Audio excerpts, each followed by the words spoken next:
तुम्हा सर्वांच्या डीएम नंतर finally guys me get ready with me video घेऊन आली. याच्यामध्ये तुम्ही बघू शकता की मी तुम्हाला कानातलं कोणतं वेअर करायचंय. त्यानंतर मी सिलेक्ट केलं की बाबा मला ही इयरिंग्स वेअर करायची. त्यानंतर मी टोनर यूज केला आहे आणि इथे मी ऍक्च्युली शूट करायचं विसरले. जी स्टेप होती ती मॉइश्चरायझर आणि प्रायमरची होती. त्यानंतर आपण इथे यूज करतोय फाउंडेशन. फाउंडेशनसाठी मी ब्लेंडर नाही यूज करत, मी हातानेच ते छान पद्धतीनं असं स्प्रेड करते आणि त्यानंतर आपण इथं कॉम्पॅक्टने ते टोटली सेट करतोय मेकअप जो काही आपला होता ते. त्यानंतर लिपस्टिक लावते इथं मी, जी मला आवडते आणि त्यानंतर आय शॅडो. इथं न्यूड मेकअप आहे but I just want a little bit shimmer त्याच्यामध्ये, सो इथं मी थोडासा श्रीमर पण ऍड करतेय. आणि त्यानंतर माझं बेस्ट थिंग म्हणजे हायलायटर, थोडंसं फीचर्स हायलाइट करण्यासाठी.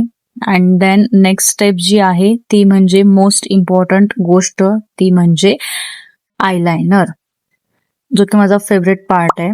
तुम्ही बघू शकता की सुंदर पद्धतीने विंग्स इथं आले. त्यानंतर mascara to enhance and volume of my lashes. त्यानंतर मी ते बिंदी सिलेक्ट करते कोणती वेअर करायची आणि फायनली माझी बिंदी सिलेक्ट झालेली आहे. अशा पद्धतीनं मी आता स्वतःला दिवा मोड इथं बिगिन्स केलेला आहे आणि तुम्ही बघू शकता की प्रत्येक अँगलने मी चेक करत होते की मेकअप कसा दिसतोय, साडी कशी वाटते टोटली. आणि त्यानंतर मोस्ट इम्पॉर्टंट चीज म्हणजे बँगल्स लक्षात आलं.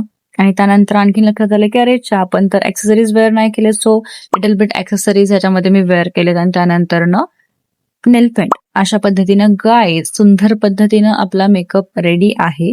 आय होप तुम्हाला हा व्हिडिओ आवडला असेल.